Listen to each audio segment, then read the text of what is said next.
Hello, ladies and gentlemen. All right, this video is part 2 of our jellyfish in the ocean.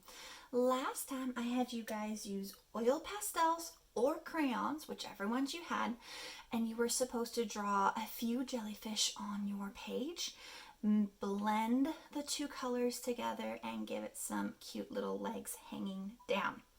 So hopefully you still have this paper from last time.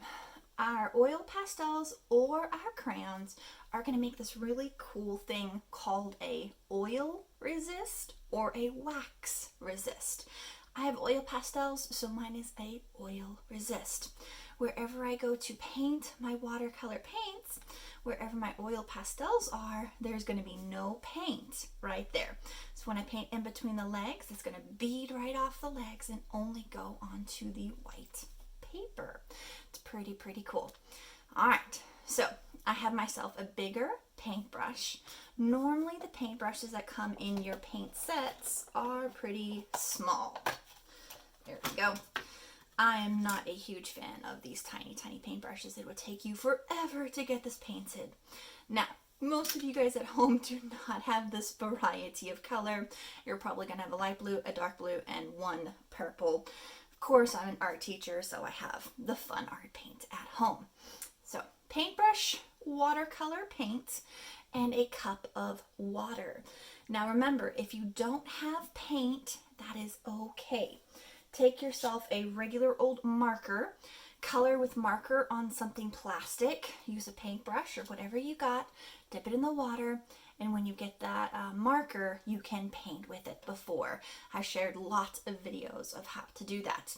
You can also use food dye to paint. You just put the food dye into water and you paint like normal. All right, I also have this cute little elephant with me. I'm gonna keep it here and not tell you guys what it's for yet until the very end. All right, so your water. You can mix all three colors together, the light blue, the dark blue, and the purple. You're gonna wanna have a lot of water on your brush. I also have myself a mess mat right here so that if I go off the edges, it's totally okay. Get my brush really wet, put it in the dark blue right here, swirl. Remember, Mr. Brush wants to dance on top of the paint. He wants to swirl. Now, when I go to paint, do you see how the legs stay the leg color? They don't pick up any of that blue. It is so cool. Dip my brush and I can keep painting even more.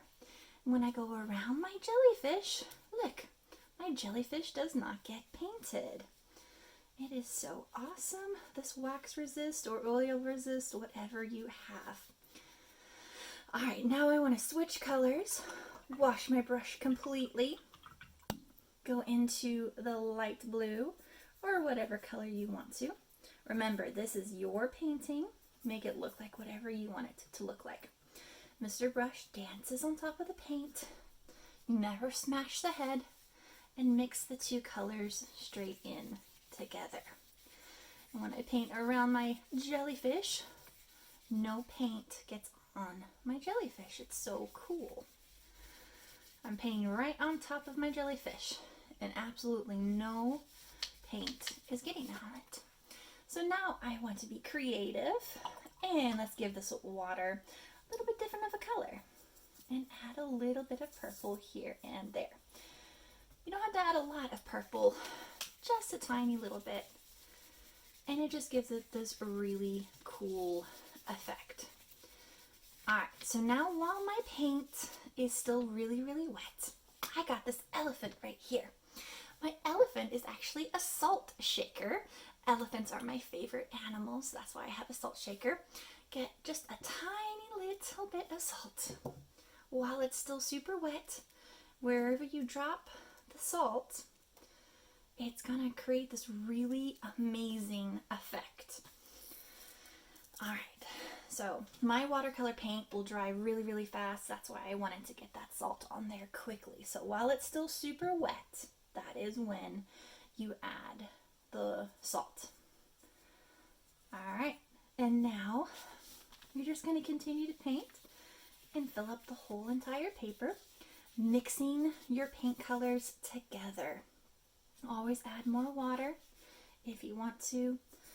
Mix your colors and just fill up the whole entire page. So I think I'm going to do a little fast forwarding.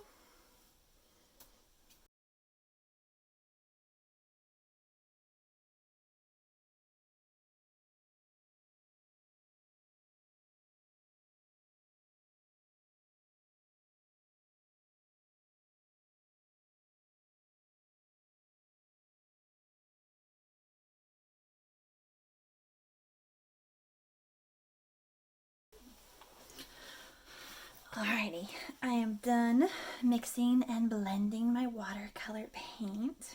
I see a harsh line right here, so just a wet brush, trying to blend my two colors together. There we go. I just love how it doesn't go on my jellyfish. Now, I sprinkled salt as I went. You're not going to see the full effects of the salt until this has completely dried. If you don't want to add the salt, don't worry, you don't have to add the salt. Wash my brush completely, squeeze it on the edge. Now I am done for today. I hope you guys had lots of fun making your ocean for your jellyfish. If you want to, you could even add in some green wiggly lines going up, and that can be like seaweed in the water. This is completely up to you. Make yours look however you want it to look. All right, guys, happy creating.